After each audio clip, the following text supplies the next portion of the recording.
여러분, 조선시대 한 왕이 한겨울밤 몰래 궁을 빠져나가 얼어붙은 한강을 썰매로 건넜다는 이야기를 들어보셨습니까? 그것도 단 한 사람을 만나기 위해서 말입니다. 그 사람은 연인도 아니고 스승도 아니었습니다. 바로 자신의 소중한 이복 동생이었습니다. 그리고 그렇게 몰래 썰매를 탄 왕은 정조대왕입니다. 조선 최고의 개혁군주로 불리는 그가 목숨을 걸고 만나야 했던 이복 동생, 은원군. 이 사람은 대체 누구였을까요? 왜 정조는 신하들의 반대를 무릅쓰고 할머니인 정순왕후와 대립하면서까지 그를 지키려 했을까요? 오늘은 조선 역사상 가장 비극적인 삶을 살았던 왕족, 은원군의 이야기를 들려드리겠습니다. 그의 삶은 태어나는 순간부터 죽음에 이르기까지 한편의 비극이었습니다. 1754년 한 아이가 궁궐에서 태어났습니다. 아버지는 왕세자 사도세자, 어머니는 궁녀 임씨였습니다. 이 아이가 바로 은원군입니다. 그런데 이 탄생은 축복이 아니라 재앙의 시작이었습니다. 사도세자는 궁녀를 건드린 것도 모자라 임신까지 시킨 사실이 아버지 영조에게 들통날까봐 전전긍긍했고 심지어 낙태까지 시키려 했습니다. 이를 불쌍히 여긴 세자빈 해경궁 홍씨가 임씨를 도와줬지만 결국 영조의 귀에 들어가고 맙니다. 영조의 분노는 상상을 초월했습니다. 한 달 넘게 사도세자를 꾸짖었고 해경궁 홍씨까지 질책했습니다. 놀랍게도 영조는 해경궁에게 이렇게 말했습니다. 너는 여자가 되어 투기도 안 하느냐? 조선시대의 투기는 7거지약 중 하나였지만 투기를 안 하는 것도 문제가 된 아이러니한 상황이었습니다. 해경궁 홍씨는 이것이 평생 단 한 번 들었던 영조의 꾸지람이었다고 기록했습니다. 은원군은 이렇게 할아버지 영조의 분노 속에서 태어났습니다. 영조는 세자가 학문에 정진해야 할 나이에 궁녀에게서 자식을 낳은 것을 극도로 혐오했고 이 서손들을 결코 좋아하지 않았습니다. 은원군이 8살 되던 해 이모화변이 일어납니다. 아버지 사도세자가 뒤주에 갇혀 죽임을 당한 것입니다. 은원군은 궁에서 쫓겨나 밖에서 자라게 됩니다. 10살에 은원군에 봉해지고 13살에 송낙휴의 딸과 혼인했지만 경제적으로 매우 어려웠습니다. 자신의 정모인 해경궁 홍씨의 아버지, 즉 항렬상 외조부였던 홍봉환에게 생활비를 지원받았는데 이것마저 정적들에게 탄핵을 받는 빌미가 됩니다. 1771년 은원군이 17살 때였습니다. 시전 상인들에게 수백냥의 빚을 지고 갚지 않은 것이 영조에게 알려집니다. 영조는 격분했고 은원군은 동생 은신군과 함께 제주도로 유배됩니다. 제주도에서 동생 은신군이 풍토병으로 사망합니다. 은원군은 죄인 신분으로 홀로 3년을 버텼고 1774년 겨우 석방되어 한성으로 돌아왔습니다. 이때 은원군의 나이 고작 20살이었습니다. 1776년 할아버지 영조가 승하하고 이복형 정조가 왕위에 오릅니다. 은원군에게 드디어 평화가 찾아오는 듯 했습니다.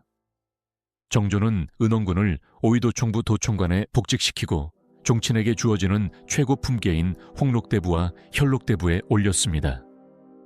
은원군은 해경궁 홍씨의 생일을 챙기고 잔치를 주관하기도 했습니다. 그런데 1778년 은원군은 그의 집에서 소를 밀도살해서 파는 무리를 일으켰습니다. 대신들이 이를 탄핵했지만 정조가 무마시켰습니다. 정조는 유일한 이복동생인 은원군을 각별히 아꼈던 것입니다. 하지만 이 평화는 오래가지 못했습니다. 실세 홍구경이 자신의 야심을 위해 은원군의 장남 상계군 이담에게 눈독을 들이기 시작했기 때문입니다. 1779년 홍구경의 누이이자 정조의 후궁 원빈 홍씨가 아들을 낳지 못한 채 사망합니다. 그러자 홍구경은 은원군에게 충격적인 제안을 합니다. 은원군의 장남 이담을 원빈의 양자로 삼아 세자로 만들겠다는 것이었습니다. 은원군은 처음에는 거절했습니다.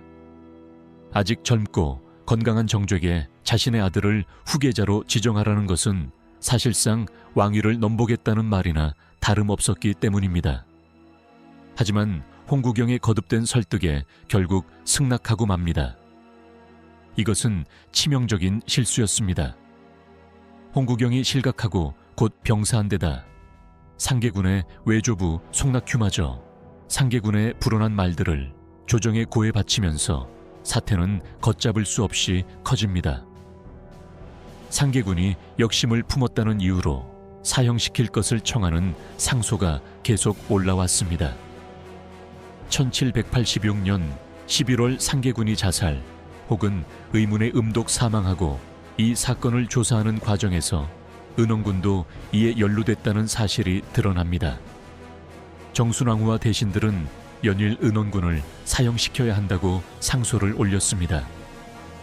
정조는 증거도 불충분하고 하나뿐인 혈육이라 이제 죽일 수 없다며 거부했습니다. 그럼에도 상소가 계속되자 정조는 단식으로 맞섰습니다. 정순왕후도 단식으로 대응했습니다. 조정은 혼란에 빠졌고 훈련대장 구선복 등이 홍구경과 결탁한 사실까지 드러나며 사건은 더욱 커졌습니다. 결국 대신들은 은원군을 제주도로 유배 보내자고 했습니다. 정조가 거부하자 진도로, 정조가 또 거부하자 결국 강화도로 유배지가 결정됩니다. 정조는 은근슬쩍 유배지를 한성에서 가까운 곳으로 바꿔버린 것입니다. 이는 같은 유배형이라도 형을 가볍게 한 것을 의미했습니다. 강화도로 유배된 후에도 은원군을 죽이라는 상소는 끊이지 않았습니다. 노론뿐만 아니라 정조를 지지하던 남인까지 은원군의 처형을 요구했습니다. 그런데 정조는 포기하지 않았습니다. 비밀리에 변복하고 궁을 빠져나가 은원군을 만났습니다. 한겨울 밤에는 썰매를 타고 얼어붙은 한강을 건너기까지 했습니다. 노론 벽파의 영수 심환지가 어찌 병가에서 계책을 내어 적을 속이듯 하십니까? 라고 혀를 내두를 정도로 철저한 첩보작전을 펼쳤습니다. 신하들이 규탄했지만 정조는 요지부동이었습니다. 그러자 놀라운 일이 일어났습니다. 민심이 정조에게 쏠리기 시작한 것입니다. 전하께서 이복 형제를 저토록 아끼시니 참으로 효성스러운 분이다 라는 여론이 형성되었습니다. 유교국가 조선에서 효성은 강력한 명분이었습니다. 정조는 아버지 사도세자의 유일하게 살아남은 자식인 은원군을 지키는 것으로 자신의 효심을 증명했고 이것이 정치적으로도 효과를 발휘한 것입니다. 처음에는 사저에 나가서 살겠다 고까지 할 정도로 강경했던 정순왕후도 결국 의례적인 반대에 그치게 됩니다. 정조는 기회가 있을 때마다 계속해서 은원군을 석방시키려 노력했지만 그때마다 정순왕후와 노론의 반대로 실패했습니다. 1800년 정조가 갑자기 승하합니다. 11살의 어린 순조가 즉위하고 정순왕후가 수렴 청정을 시작합니다. 은원군의 운명은 완전히 달라졌습니다. 1801년 신유박해가 일어납니다. 그런데 충격적인 사실이 밝혀집니다. 은원군의 아내 상상운부인 송씨와 며느리 평상운부인 신씨가 천주교 신자였던 것입니다. 이들이 천주교를 믿게 된 이유는 비극적이었습니다. 아들 상계군이 영모에 연루되어 사망한 후 송씨와 며느리 신씨는 양재궁이라는 폐궁에 유폐되었습니다. 그곳에서 천주교 신자 강관숙을 만났고 지쳐있던 그들은 천주교 교리에서 위로를 받았습니다. 송씨와 신씨는 청나라 사제 주문모 신부로부터 모두 마리아라는 세례명을 받았습니다. 송씨와 며느리 신씨가 사약을 받고 순교하자 은원군은 서자 이철득과 함께 탈출을 시도합니다. 가시덤불 장벽 사이에 거적을 들이밀어 틈을 만들고 유배지를 벗어났지만 얼마 가지 못해 붙잡혔습니다. 1801년 7월 9일 은원군은 사약을 받고 47세의 나이로 생을 마감합니다. 평생을 유배와 감시 속에서 살았던 비극적인 삶이었습니다. 그러나 이야기는 여기서 끝나지 않습니다. 은원군의 서손자 이원범이 1849년 철종으로 즉위합니다. 손자가 왕이 되면서 은원군은 복권되었고 고종 때 충정공이라는 시호를 받았습니다. 그러나 아이러니하게도 은원군과 상계군에 관한 기록들은 은원군의 손자인 철종 즉위 후 대량으로 세초되었습니다. 승정원 일기와 일성록의 기사들이 먹줄로 지워지거나 잘려나갔습니다.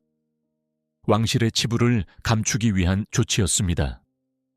할아버지의 모진 괴롭힘에 아버지를 잃고 아들들은 역모에 휘말려 죽었으며 아내와 며느리마저 천주교 신자라는 이유로 사약을 받았던 은원군.